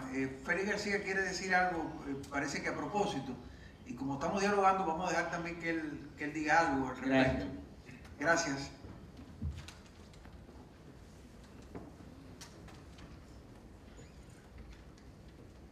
Primero, felicitarlos a ustedes por venir a Santiago a ilustrarnos sobre ese mexicano universal. Pregunta. En el año 1950, él escribe El laberinto de la soledad, un pensamiento de un poeta muy iluminado, siendo México lo que era en aquella época. No entiendo, y es para Basilio, cómo él acepta ser embajador de un gobierno que en el 68, el 2 de octubre, como bien decía el embajador, materializa la matanza de los estudiantes en la plaza de Tlatelolco. Y para Pedritín, siendo él mexicano, ¿por qué su curiosidad por la chingada? Bueno. Sí. Bueno, precisamente la actitud intelectual que dignificó más la paz y que se le ha, digamos, reconocido, incluso la izquierda sobre todo, fue precisamente la renuncia de Paz de su condición de embajador en la India a raíz de la matanza de Tlatelolco. O sea, hasta antes de ese acontecimiento sangriento, yo diría que el régimen, el gobierno mexicano no se había bañado en sangre, no se había manchado, ¿no? Y realmente esa actitud de paz fue conmovedora e histórica y lo dignificó bastante como intelectual y también su condición de embajador. Hay una anécdota que yo leí en este libro de Jacques Lafayette que refiere que en una ocasión el presidente de México, que había sido presidente de México, luego fue nombrado como embajador en España cuando Carlos Fuentes era embajador en Francia. Y Fuentes renunció también en represalia porque no estaba de acuerdo con que él fuera embajador en un país vecino como en España. Pocos meses después también él renunció, ¿no? Parece por vergüenza, porque también fue una actitud, la de Fuentes, que se repitió luego, creo que fue en el 70 y pico, que se repitió como una clara evidencia de que la influencia de Paz, esa actitud tan digna de renunciar como embajador en la India, lo impactó, ¿no? Impactó bastante, y fue una lección moral de Paz como embajador, ¿no? Y a partir de ahí jamás volvió a ser embajador, ¿no? O sea, no volvió a asumir una actitud de defensa. Todo lo contrario, cuando Paz escribe la conferencia que dictó en Estados Unidos en postdata, que es después de la masacre de Tlatelolco, Paz continuó reflexionando y criticando ese acontecimiento, comparándolo con una especie de sacrificio ritual azteca, algo así, que fue lo que él quiso decir, que fue realmente, de hecho, el acontecimiento, ¿no? Es tan horrendo. Aunque leí a otro historiador que dice que no, que Paz en ese ensayo lo que hace es como que rectifica, pero no, realmente es una crítica, porque es un ensayo, una crítica al régimen y también es una reflexión sobre el pasado prehispánico mexicano también. Un exorcismo, exacto. Le voy a responder a mi amigo Félix García. Bueno, mis primeros contactos, muy remotos ya obviamente, con México, vienen de la música. Agustín Lara, María Grieber, Guti Cárdenas, etc. Contactos obviamente etéreos, ¿no? A través de las letras, de los ritmos, de las ideas que venían empacadas en la canción mexicana. Obviamente el cine también, una manera de transmisión de esa realidad multiforme que es México, sobre todo el cine de los años 50, que era una expresión del México haciéndose a sí mismo, un México descubriendo su identidad, dándole voz propia a la gente que nunca había tenido voz. Pero mi gran contacto con México es con la llegada del embajador Fernando Benítez a este país. Fernando Benítez fue un antropólogo extraordinario, escribió una de las obras más importantes que se han hecho sobre la cultura indígena. Tiene un libro monumental que se llama Indios de México, que le tomó 20 años hacerlo, donde estudia, hace un inventario de costumbres, de ritos, de hábitos. Es un documento, casi una oración antropológica, la denominé una vez. Entonces, a través de Fernando Benítez, yo aprendí muchísimas cosas de México y de los mexicanos que no estaban tan obviamente dichas ni en las canciones ni en las películas que yo había visto. Entonces, mi idea de los mexicanos y mi afecto por los mexicanos se reverdece. Ya Benítez murió hace más de 10 años con la llegada de mi amigo José Ignacio Piña, que me trata como si yo fuera mexicano. Me pone a trabajar, me pone a escribir cosas, a participar en todas las actividades de la embajada. Bueno, yo con muchísimo gusto.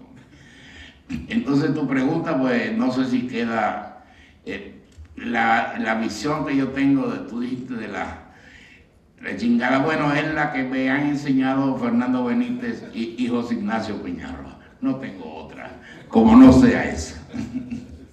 Si me permiten, yo agregaría respecto al tema de paz y la diplomacia.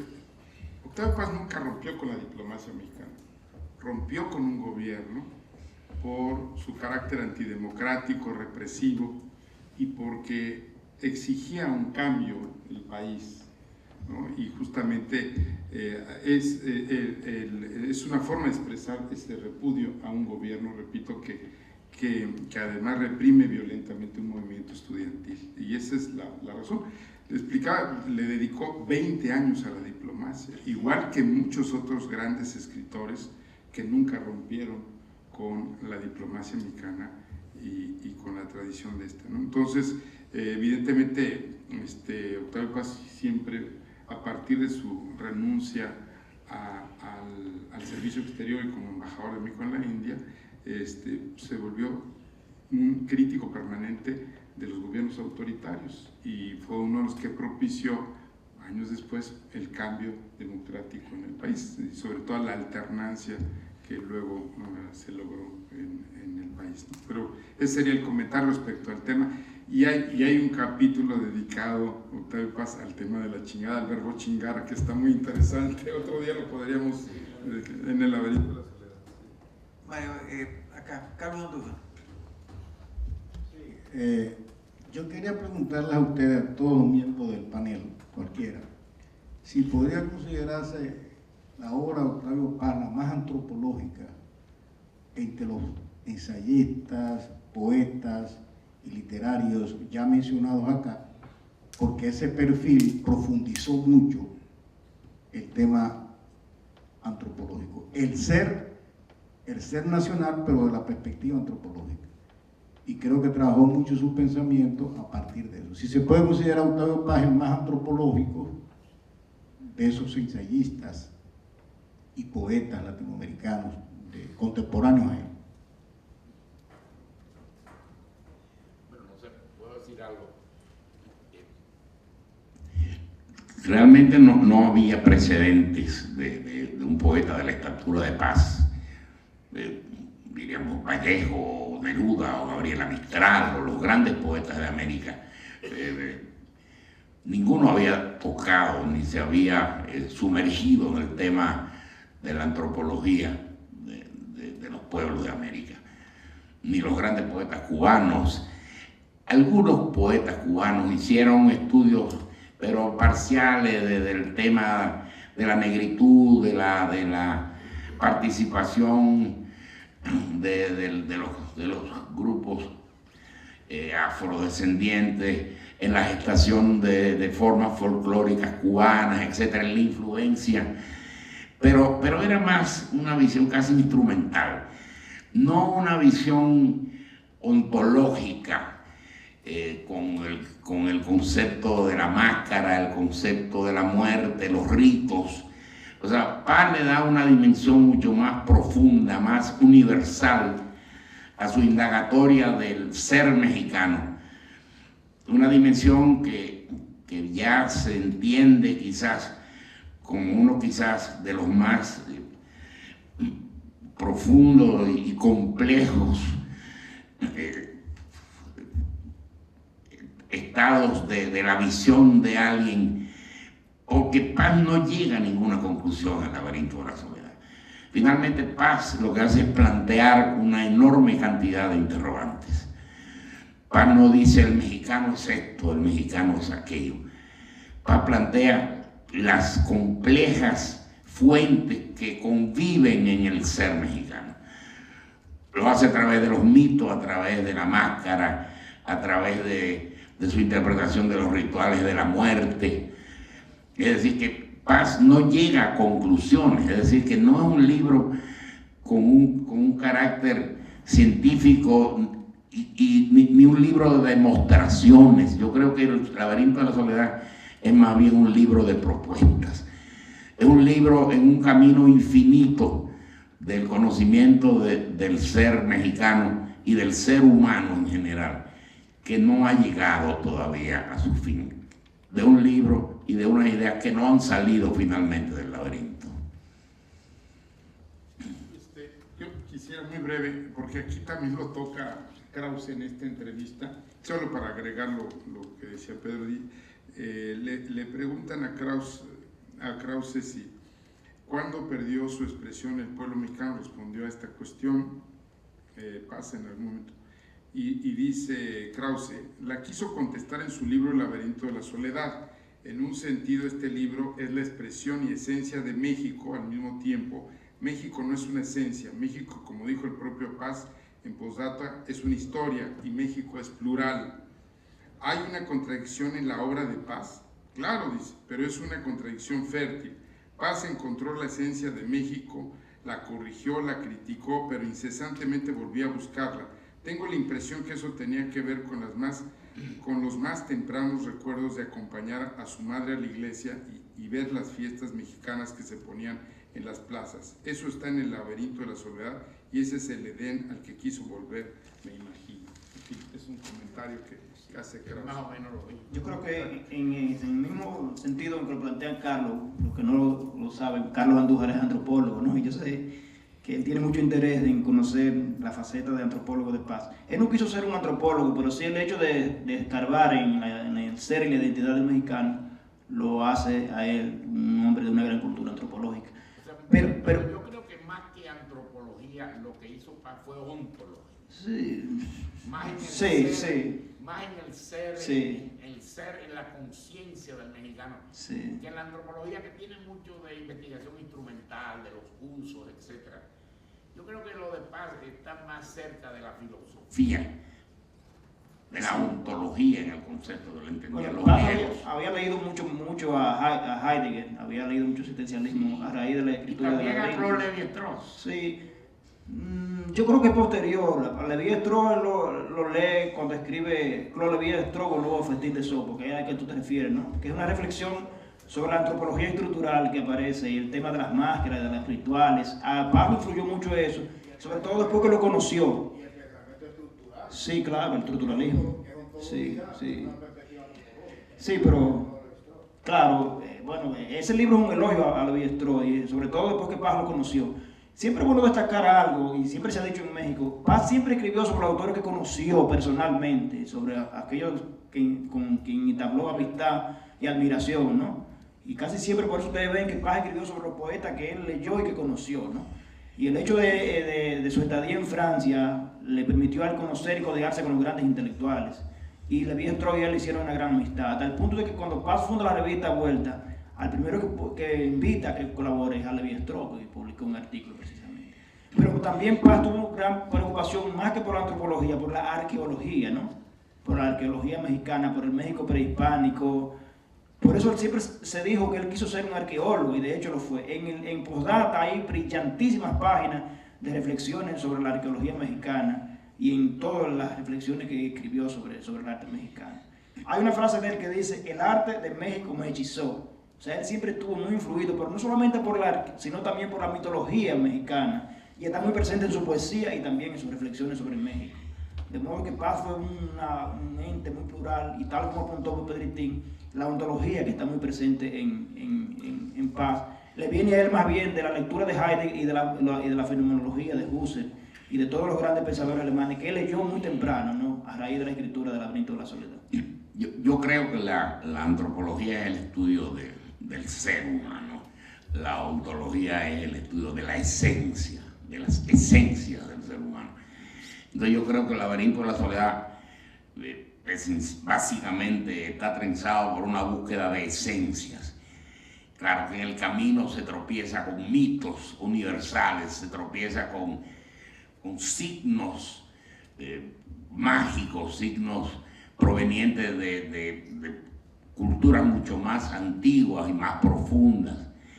Y entonces todo aquello se entrevera, se mezcla, crea un tejido que hace del Laberinto de la Soledad un libro, diríamos, casi irrepetible e inalcanzable en cualquier otra forma de expresión. Yo creo que no existe un Laberinto de la Soledad en la cultura oriental ni en la cultura europea. No creo que nadie haya podido ver ni tratar de percibir las esencias de una realidad humana como lo hizo Paz. Y repito, creo que estaba más cerca del concepto de ontología de los griegos y de Heidegger que de la antropología física propiamente. Sí, yo pienso que ahí, en ese mismo sentido, ya para concluir, ¿no? Carlos planteaba ahorita desde la perspectiva de un poeta, es muy raro sí que lo haya hecho. Por eso, como dice Peditín, nadie lo ha hecho porque lo hizo desde la reflexión poética.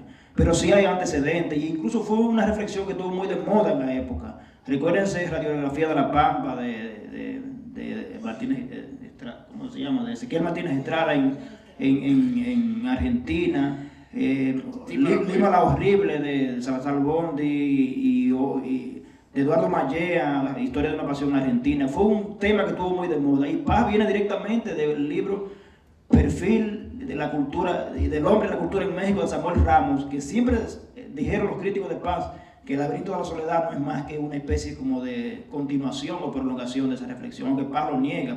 En Paz más bien hay un tratado como de psicohistoria más bien, o de etnología, pero realmente es una reflexión que estuvo muy presente. Por ejemplo, en Perú hubo un gran escritor que no fue poeta, aunque también en cierto modo fue poeta, que fue José María Argueda, que fue un gran novelista y también fue un gran antropólogo. O sea que la antropología ha estado muy vinculada a muchos escritores. El caso nuestro es el de Marcio, y está muy presente también en su narrativa. Pero de hecho Paz no fue un hombre que, digamos, que estudió en sí la antropología, sino que tenía una gran cultura, un hombre un pensamiento cultural, pero no fue un hombre que, digamos, que ahondó en la antropología como una ciencia, como una disciplina.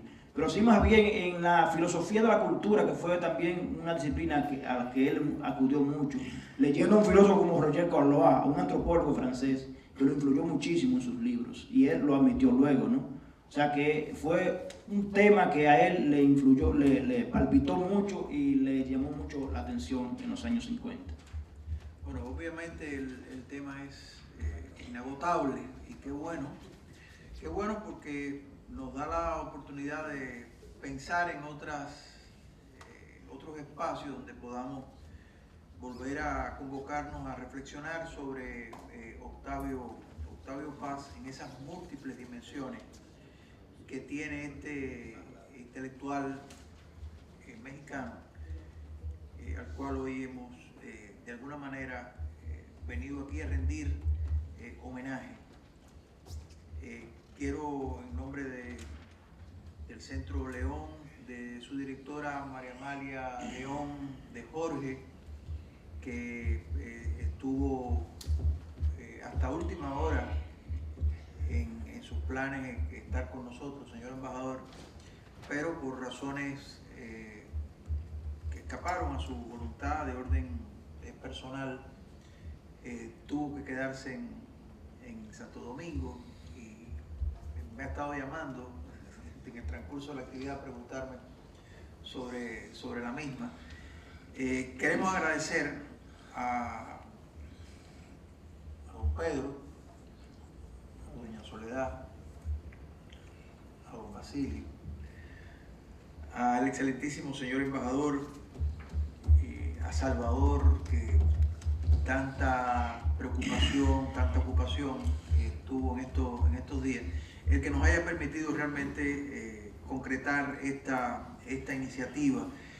Con la Embajada de México tenemos relaciones ya muy arraigadas, muy productivas, y esperamos continuar con las mismas en los meses y en los años que nos quedan por delante. A ustedes muchísimas gracias por habernos acompañado esta noche, y los invito a que busquen el programa del Centro León, porque tenemos actividades muy interesantes en los próximos días. Especialmente quiero recordarles que el miércoles 30 vamos a tener un conversatorio sobre la arquitectura contemporánea del Gran Caribe, y en el Gran Caribe entra México también, señor embajador. Nosotros lo sentimos así, por muchísimas razones, no solo por el bolero. Donde el arquitecto Gustavo Luis Morey, Carlos Rey Vaquero y la diseñadora Patricia Reed Vaquero nos van a introducir en este interesantísimo tema de la arquitectura contemporánea en nuestra región. Muchísimas gracias y pasen muy buenas noches.